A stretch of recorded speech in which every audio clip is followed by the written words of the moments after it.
good morning, good afternoon, good day, wherever you are in the world. Welcome to the Business Brunch. Please, as always, say hello in the comments. Don't be shy. Tell us who you are and where you are watching from, please. So what is this all about? We are your working from home team. We are here to cheerlead you into the week, and we're your biggest fans.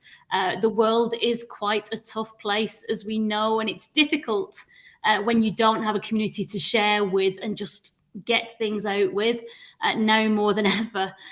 So please, this is your community, so use us and talk to us and let's share it. It's kind of like when we all used to go into offices and we'd catch up around the kettle on the Monday morning. We'd ask, how are you? What are you up to? So whilst you're saying hello in the comments, and please do, and don't think that you're on your own and nobody else is watching, because we're going out on many different channels. So you might think you're the only one, but there should be a few others out there. So don't be shy. Say hello, and as more and more people say hello, that'll become more and more apparent, and we'll share more and more comments.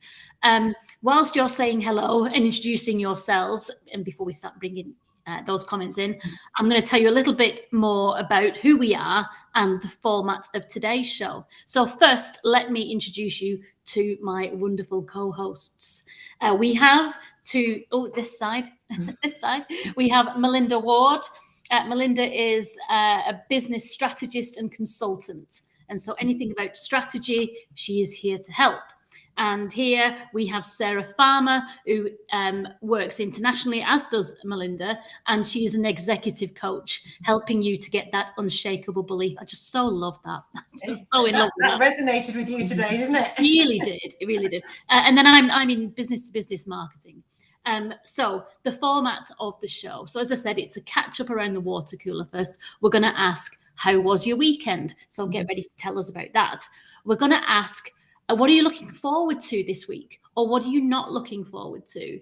You know, normally you've got colleagues or you've got people who you can share with. If you're struggling with something, or want to get to grips with something, or want to get feedback on something, we can be that. So if you've got a question or something you're struggling with, again, put that in the comments. And between us and our wider Business Brunch community, I'm sure we can help and give you that kind of helpful feedback and advice. Yeah, then we get to the, sorry, go on, Melinda. I was going to say, Vanessa, we've got a few comments that have come in. Would you like to say hello to some folks before we move on, before it gets too voluminous? Yeah, go for it. All right. We've got Lucy has joined us, which is lovely. She's also, Lucy Grinwald's got her own show on Fridays, so you can bookend your week really nicely. You can. Hey, Lucy. We have LinkedIn user. Hello, ladies. Is that Joanna Bell? It could well be. Highly likely. Let's say hello to Joanna just in case. Yes. And Carol from Central New York. Good morning to you. Good morning. And we have Christine. Good morning. First time catching the show. Welcome. Lovely to have you here. There we go. I got them mixed up. Sorry, clicked the wrong one. We've got, let's see, Victoria. Hello, ladies. Hello, Victoria. Hello, Victoria. And we have Kezia. Is that correct? I hope it is. From Northern Nigeria. We are going global, and that is awesome. Thanks for joining us, Kezia. Yes, thank you very much. And Kim Gowling has also joined us. She and Lucy together do that program on a Friday. So yes, if you'd like to wrap up your week on a similarly high quality note, join their shows. And I would say, yes, please feel free to keep dropping comments in. We've got Danny has just joined. He's saying it's a bit quiet on his LinkedIn feed, but remember, there's people from all over and many LinkedIn feeds and different like YouTube and Facebook and so forth. So Danny, you're not alone. You're never alone, Danny. We're always here for you every Monday. And do let us know if you're watching on replay, drop a hashtag replay in the comments. And also, if there's anybody that you can think of who would enjoy the show, feel free to invite them in into the live while you're watching so they know what you're on about when you tell them how great it is. I don't know if it's with me, but Melinda, your picture has finally just cleared, so it now looks like you and you're moving, which is fabulous. Oh, you're all a bit frozen and laggy, but now you're here. All right. Oh, it was all right for me, I think. So It's might me be then. okay. Sorry. Cool. All right, that's brilliant. You missed Heather. I saw Heather was in the comments as well. She's eating tuna and sweet corn. Oh, very nice. I thought the screen jumped, and I thought I'd missed one, but then I couldn't find which one it was. Apologies for that, Heather. That wasn't on purpose. Enjoy your jacket, Heather.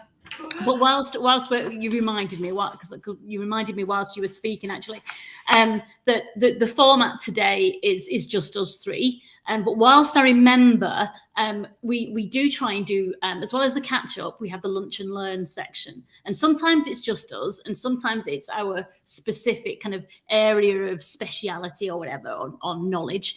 But we do want to invite more and more people to join us and share their knowledge.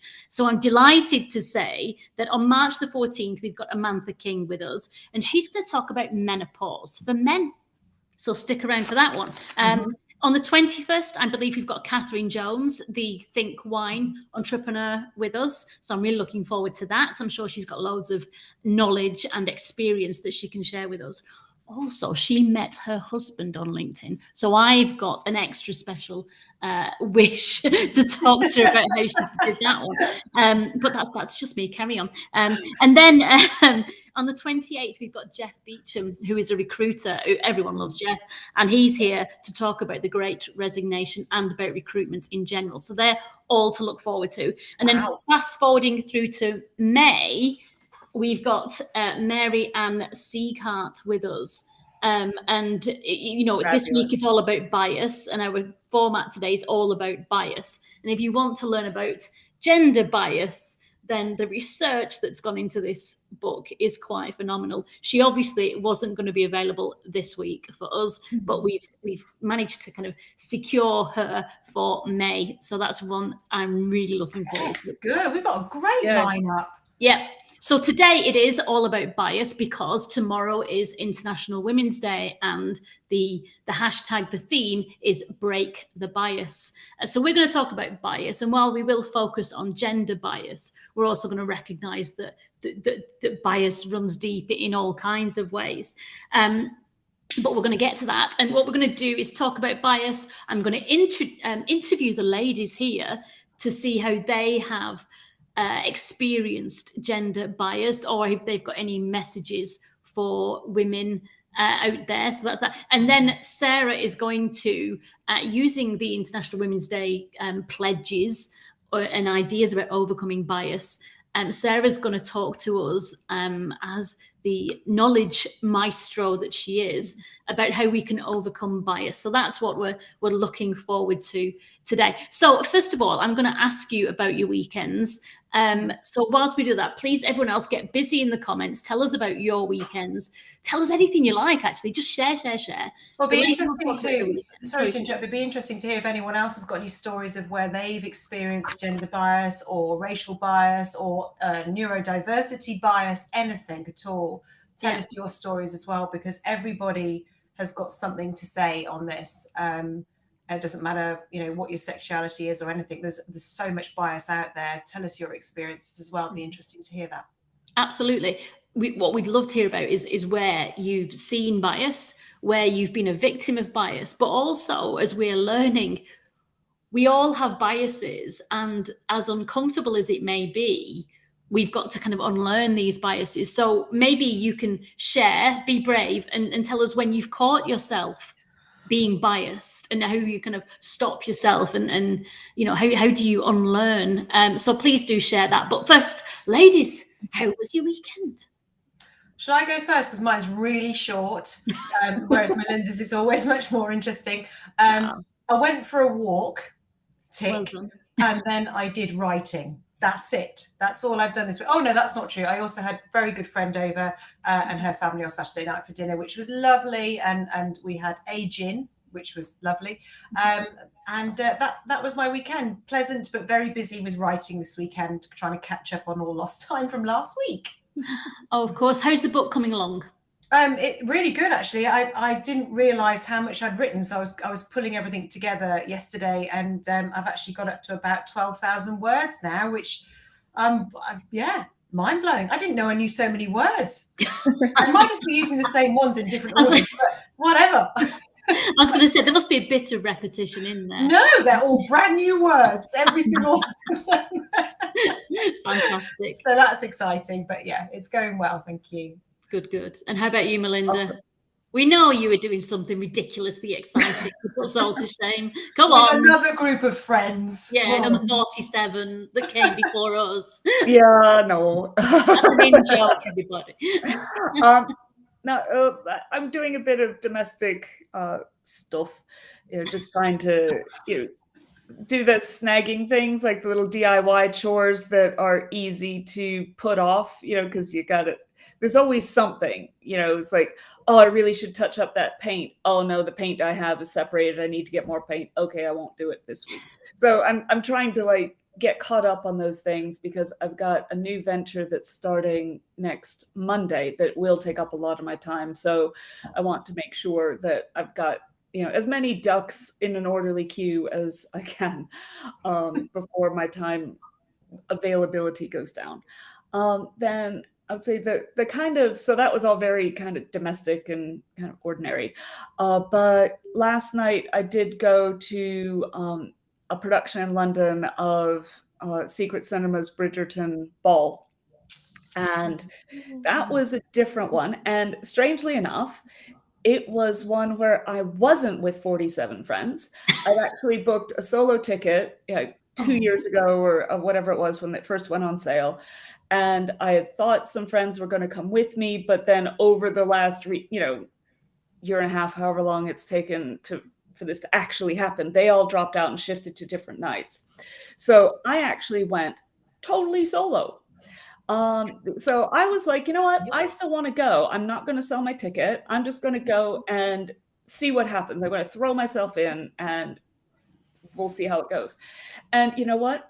It was awesome, because within as soon as you show up, you can interact, you can talk to the actors, and if you say you're by yourself, they'll introduce you to other actors who will lead you to things to do, so you feel quite engaged. But very quickly, I ended up meeting a woman who was also visiting the event solo, and she was absolutely fantastic. And we ended up just palling around for the whole night. So I ended up making Together we rise. Go for it. She was absolutely fantastic, and it was her first time at one of these immersive events. And so she wasn't sure, where the boundary was and how to get involved with things. I'm like, come on, let's go. So. Oh, Melinda, you're so inspiring. You really had a great experience together. And that just, and she said that she wouldn't have done a lot of things because she didn't know she could, because it's like, go behind a curtain. If you see people ducking behind a curtain, follow them, sort of thing. And she's like, oh, I didn't know. Can we do this? I'm like, yeah, come on. So yeah, I would say it was 100% worth it to go by myself. And I came out of the evening with what hopefully is a really nice friendship. Excellent. That's Excellent. That's really that, I would say, is a really good result. Yeah, that's lovely. Very brave. And for there's so many people that don't go to things on their own and feel uncomfortable even going with somebody else. You really are, shouting up for those women who, you can do it. Go out and meet people, and you're just, you inspire me daily. No, fantastic. I think, when I was in my 20s, I went on holiday quite a lot by myself. And they were always the best holidays because you would meet so many people. And it's easier for some than for others to meet. I know that it's not for everybody, but I had some amazing holidays when I went by myself. So I'm not scared of going to places by myself. But that going to a ball, with the tiara as you did with tiara on the tube yesterday. I know. Yeah, there might have been a tiara on the tube yesterday. That's fantastic. Amazing. So what did I do? That prompted a couple of comments, actually. Go on, bring them on. Let's see what people are saying. this one isn't directly related to the but Carol is saying it's like it hit 70 degrees in New York, which in C is about 20. So that sounds like a beautiful day to be out on the patio in the sunshine. And yeah, it is super unusual in March because I grew up not far from there. So I know those are the days when you kind of quickly throw open the windows and run outside because you can. So well done for enjoying that. Lucy is saying, oh, she loves an immersive event. Gatsby was awesome. Yeah, definitely it was. And Bridgerton is on the list. If you don't have tickets for Bridgerton yet, just saw yesterday, Today Tix has some discount tickets for certain days. So it's worth having a look at Today Tix because you could save quite a bit of money on admission if their schedule matches yours. Cool. Just keeping an eye on time, ladies, as well, just so we can get into. We're getting. Finally, it's Christine saying, "Love this idea." So. Not that I don't want to hear about your weekend, Vanessa. I just want to make sure that we get on to the business brunch bit. Great volunteering stuff. It's all on the LinkedIn feed. There was a great video from Vanessa. Or was it? So I'd videoed saying I was going to go volunteering, and then on the Sunday I shared all the photos from the Saturday volunteering. It was incredible. We didn't have 70 or 20 degrees, but we had blue skies and sunshine. And the past 6 months of volunteering, it's just been in rain and freezing cold. But we got a great number of volunteers, and it was just like back to normal. And the staff team did food. So we had a vegan Thai curry, and we had a lamb and pea keema, and we were working on this waterfall section, which is beautiful and has been untouched. And so I was, knee deep in stinky silt, kind of desilting these ponds. And I found it's just my happy place, deep in mud. It's got to be. Absolutely loved it. My back was broken yesterday, but it was so good for you. Amazing. Yeah. Oh, there's we're coming on to bias next. So we'll start with. Let's move on to bias. So break the bias is the theme. And I've posted today, which is a bit controversial because we say that bias is showing up everywhere. And if the Ukraine war, for example, we know that there was a martial law passed which said that men between the ages of 18 and 60 weren't allowed to leave the country. Now, I'm not saying that's right or wrong, and I'm not passing judgment, but it is bias, isn't it? It's gender difference. One sex can do this, another sex cannot, and it shows up everywhere. And so I mentioned that on my post. It's been a bit touchy, but that's a fact of life. And so it can be uncomfortable and it can be difficult as we recognize bias within ourselves, but that's what we want to talk about, and that's what International Women's Day is wanting us to talk about, so that we can break down these biases. And as I said, it can be gender, sex, race, religion, class, disability, even regions and accents. And there are so many biases that we have to be aware of and unlearn. And what does it say behind you, Sarah? Catch it, understand it. Catch it, understand it, and change it. I was, catch it, bin it, kill it. Yeah. It worked for them, so I thought it might work for us. It sounds good to me. So what we're going to do is I'm going to interview the ladies here and ask them about break the bias. And what I would say is maybe after every question, we'll come to the comments so that we can see what other people are saying, because we want you to talk about bias and where you've witnessed it or been a victim of it or seen it in yourself. And maybe you can answer the questions as well. And we'll try and get through as many as possible in the short time we've got. So number one, to Melinda first. How do you personally break the bias? Big one to start. Well, I like to make a point of seeing people that I'm working with, whether it's in a client team, a project team, people who are really having a lot of potential, but because of over time just being sort of told to hang back, I like to draw those people out and bring them into the situation and really showcase their knowledge and showcase their skills with their agreement, of course. But there have been several people I've worked with over the years, whether they're people with color or women or people with disabilities, who just because of systemic bias have learned, unfortunately, to really, just hang back. And that I find tragic. So anytime I see that, if I can kind of take them aside and say, right, you know this, you've got this, let's do this together, and then kind of bring them forward, and really advance their cause. That's what I aim to do anytime I have the opportunity. Fantastic. Now that's a really, and it's good to be aware and notice when people are hanging back, isn't it? And just, it's not, not waiting to speak all the time, but it's really reading the room. That's excellent. How about you, Sarah? What do you think about that? Do you? I think, well, the job that I do is all about breaking down beliefs and untruths that we tell ourselves. And one of the biggest ones is around bias. I can't do this because I'm a female in a man's world. There's all of these things going on. So I guess what I do to help it is deal with it with all my clients and see where these biases are coming from, help them understand, what's going on. You need to catch it first, understand that you're doing it, understand it, and then do something else instead. And everything I do on LinkedIn, everything I'll be writing about in my book, it's all leading to help people understand the truth about bias, which is that it's something that we have chosen to believe, and it's a pattern of behavior that's really hard to change. And it's an unconscious pattern of behavior and actions. So if we don't spend time understanding it, catching ourselves doing it, nothing is ever going to change. But I do think that we all have a responsibility to keep talking about it and accept that it's happening.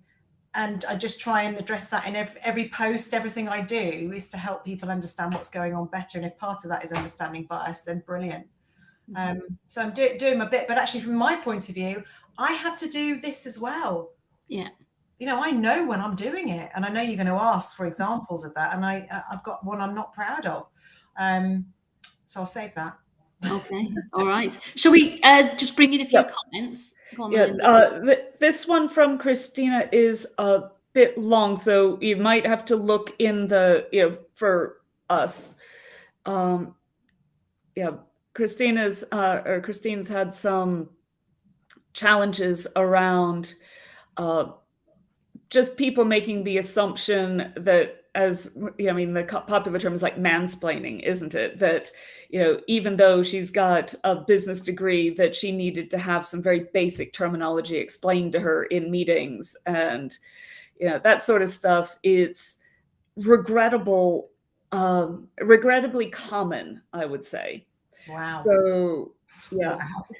The fact that someone is explaining per capita to someone with an advanced business degree is a bit shady at best, and wow, miserable at worst. Next we have Lucy is the classic, oh, you don't look like you work in tech.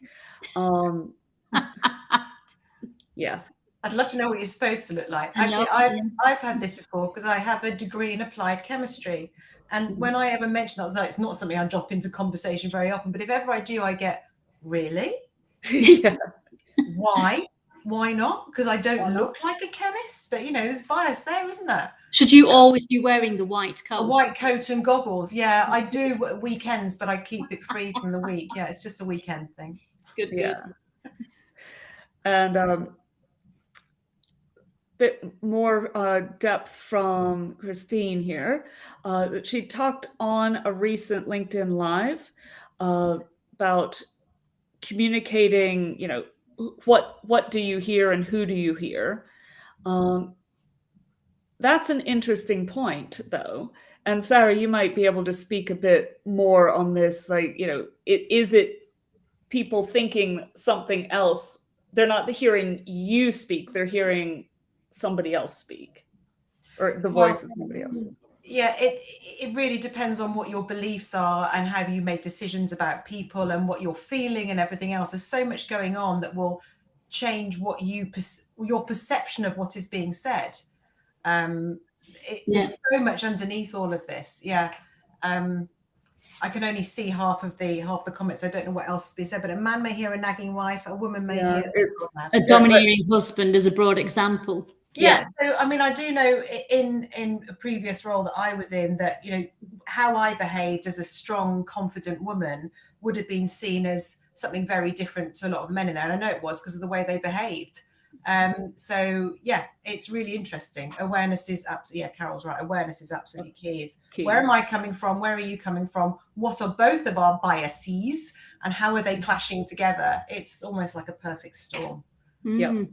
Going from what you just said then about your career, and you said that, you know, you were perceived differently. So that's the next question. Thinking of your careers today, I know that both of you have worked in quite male-dominated industries or sectors before, so you might be more aware of it than others. But what barriers have you faced in the past in those male-dominated industries? Who wants to go first? I'll throw one out there. I mean, this is an old one, but it's classic. Because my very first, just out of university, very first sort of office professional type job interview, I didn't know it at the time, but it would make me the first female to work in a department that for almost 20 years had been exclusively male. And I'm sitting in the meeting room waiting to be interviewed. You know, got my suit on. I'm quite nervous because it's very, you know, my first like proper interview after being a student. And this dude comes in, plops himself down in the chair, throws his feet up on the table so the soles of his feet are facing me, says, "Oh, just so you know, I'm really not a blank sucker." I'm like, okay, good to know. My name's Melinda. And he's like, "Oh, well, I'm only here because HR said I had to be, because they told me I had to interview a woman. So here you are. But I don't really want to hire you." And he said, "And I also don't want to hire any N-words," and threw out a few other contentious terms. And I'm kind of like, alrighty then. Yeah, but I just figured at that point I had nothing to lose. So I just kind of stuck in, and I ended up getting the job. And did you want it? At that point, probably because it piqued my inner stubborn goat. I'm like, I'm going to prove this guy wrong. And I did. And, you know, he said after the first, like, you know, like the 3-month checkpoint thing, you know, where after the end of the probation period, he's like, "You know what? I didn't think, you know, that any woman could do the job." But he's like, "But you've come on board and done a lot better than any of the guys I've hired in the past." And so from that point, he started hiring only women and ended up stalking one of them. And yeah, it all went a bit weird. But anyway, it was just one of those things where, boy, talk about trial by fire. You know, I walk in the room on the first day, and, you know, on the back of the door, there's a Playboy calendar pinned up, and, you know, all these guys are just kind of like, "Oh." But the team was lovely, and they're just like, they were like, "Oh, we're glad you're here," and they were a bit awkward. I'm like, "Guys, say what you're going to say." I said, "If you offend me, I will tell you that you've crossed the line. And if you do it again, then I'll get upset." And they're like, "Oh, okay." And then we were good. So. Wow. How about you, Sarah? I don't think I've ever had anything quite so overtly obvious, but there's been so much insidious stuff. See, more words. I've learned a lot of words recently. Insidious stuff going on underneath. And I used to think it was because I used to think it was my fault because I was a strong driver type woman. I was strong-minded. I used to think it was my fault. And it wasn't until I looked back and realized people just couldn't handle it. I think the worst case of it has got to be when I spent 2 years in IT. And I just walked back into something that feels like 100 years old. It was so archaic. There was literally a few women there. There were a few women in leadership positions, but they were the alpha, aggressive, nasty, trying to keep up with everybody. They were vicious. So if you weren't like that, you didn't get to the top. If you were a little bit nicer, you were eaten alive. And I remember I used to get meetings would come up and I'd find out about them by accident. I remember once walking into a meeting with my new team and them all turning to look at me, only female, going, you're not invited. Mm-hmm. I was like, what? Why not? And at the time I was starting to lose my self-confidence massively at this point. And I turned around and walked away with like my tail between my legs. And I thought, so I've done something. And I look back at that now and think, would they have done that to a guy? No. Truthfully, probably not. Probably not. But it was just, whether I was a woman or not, it was the fact that I was excluded. Doesn't matter what my sex was, I was excluded. And there's so much exclusion because of bias. Now, I think the real bias was they didn't want me involved in this big deal conversation because then I would have to have a share of it. And they didn't want to share it.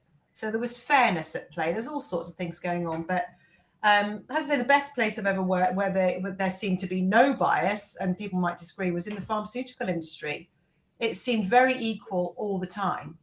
That was a great place to grow up. So when I moved into IT, it was a real eye-opener to go, wow, this actually happens.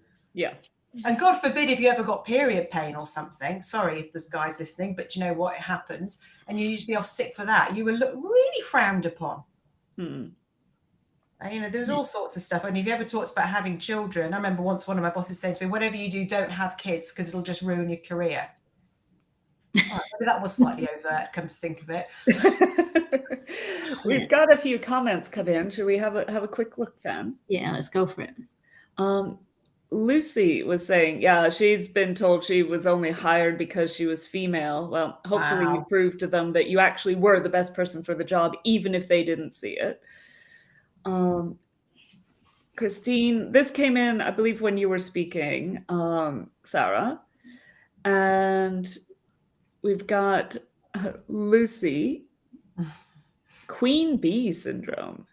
Oh, is that must be for those, you know, the super alpha, you know, women who are just overly strident, shall we say? Yeah, they hadn't learned that they could be female, show empathy. They felt they had to take on this male-dominated persona.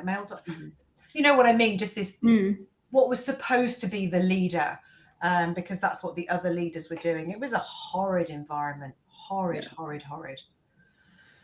We forgot, actually, I was going to ask you to kind of share some statistics, wasn't I? Yeah. Forwarded past that. But just as you were saying, because I kind of pulled some out of this book, and there's a huge survey, Women in the Workplace 2020. This is from Marianne Siegart's The Authority Gap, where almost 600 companies were questioned with over 250,000 employees taking part.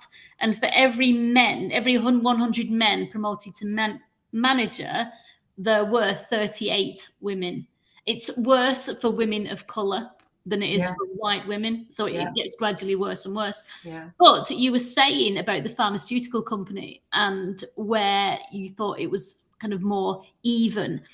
But in female-dominated fields, for example, it's still really, really bad. And one statistic that Marianne shares is that in the UK, women make up 64% of secondary school teachers, 64%, but only 39% of head teachers.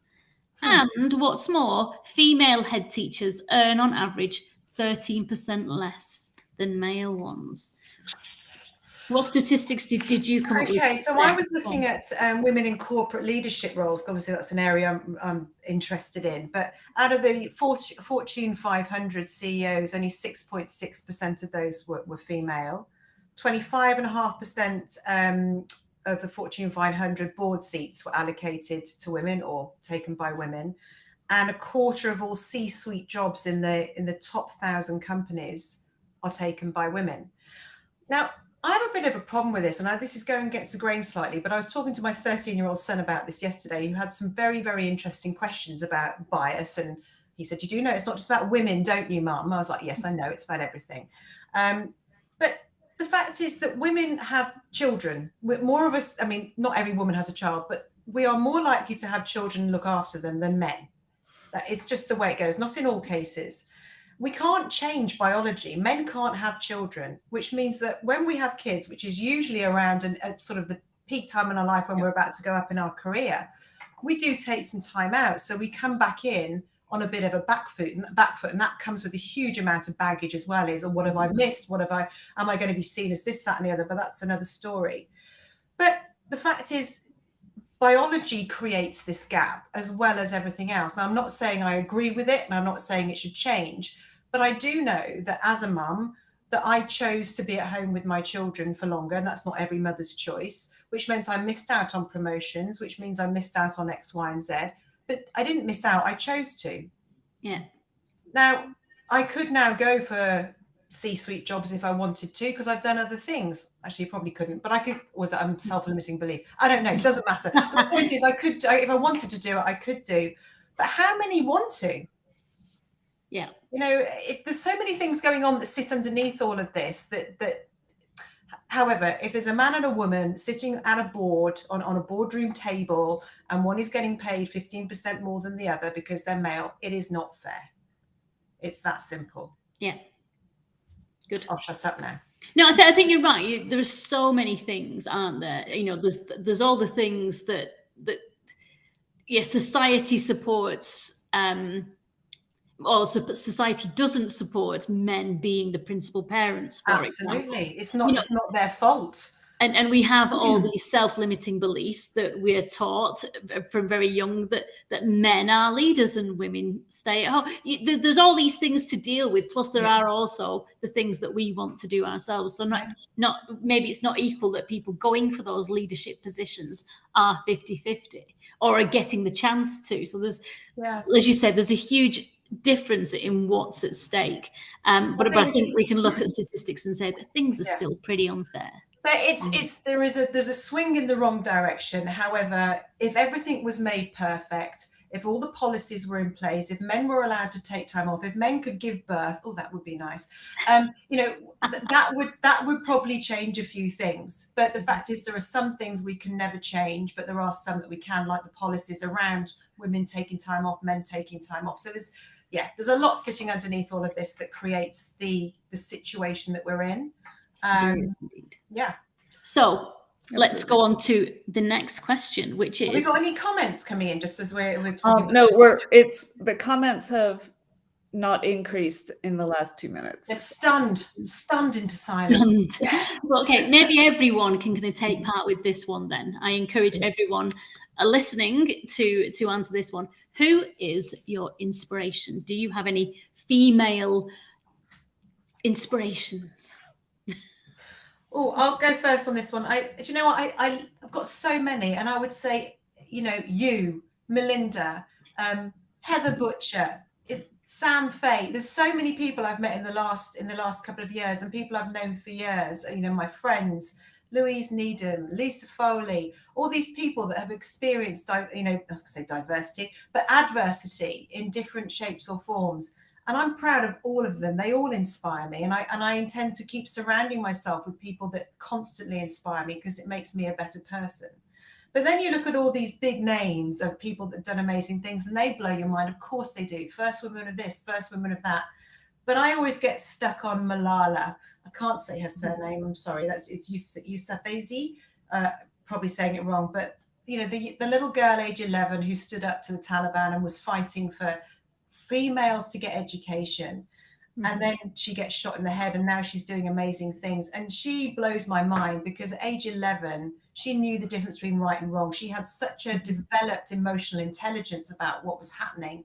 She blows my mind. So for me, when we look at just, you know, the ones that are more known about, she's my number one. Oh wow, brilliant, great. How about you, Melinda? Yeah, Malala is an amazing and strong woman. That's for absolute sure. I was thinking more of who kind of in business first sort of put the light bulb over my head to, like, you know, I can do more than just, you know, kind of, you know, work on tech support roles or things like that, if I choose to. And that was when I got into, in my very early part of my consulting career, I ended up on assignment to a law firm in Chicago. And the managing partner of that global law firm was Christine Lagarde, who now is the head of the IMF, the International Monetary Foundation, globally. And so it was really interesting to be in this project room, which was literally right next door to her office.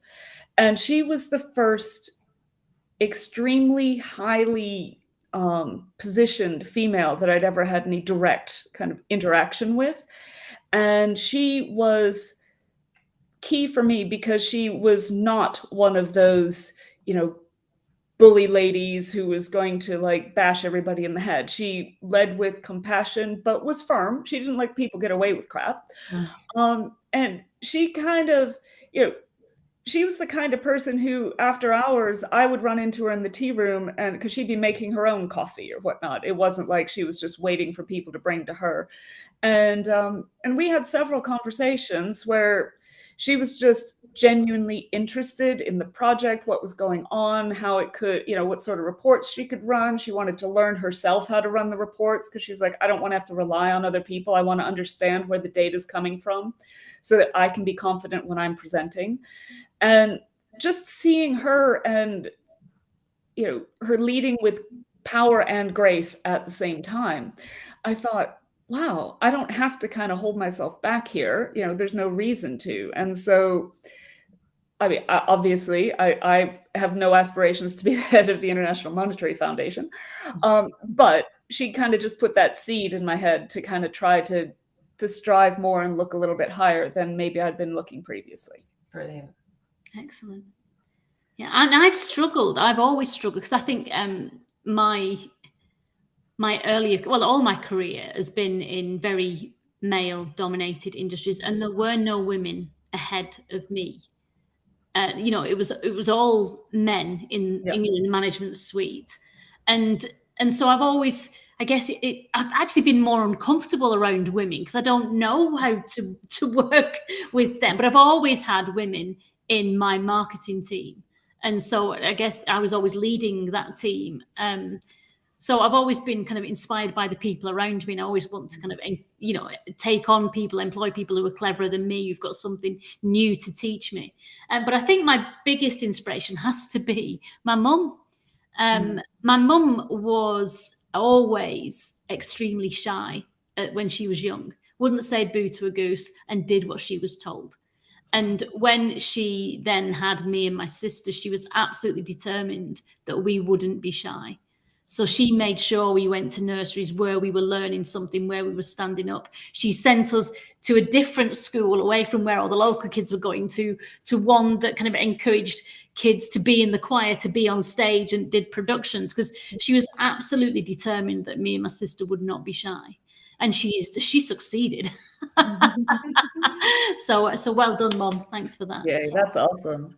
Have we got any comments? Yeah, go on. Yes, I was going to say in the last 2 minutes we've gosh. Yeah, exactly.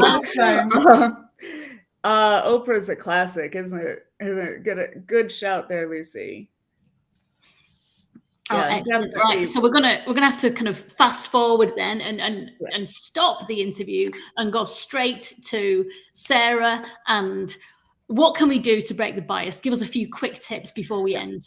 Right. Okay. So in last week's show, was it last week or the week before, when we did a bit on communication, I was talking about we receive an event to our brain distorts, deletes, generalizes it, and makes an opinion on what we believe to be true because of everything we've ever learned before.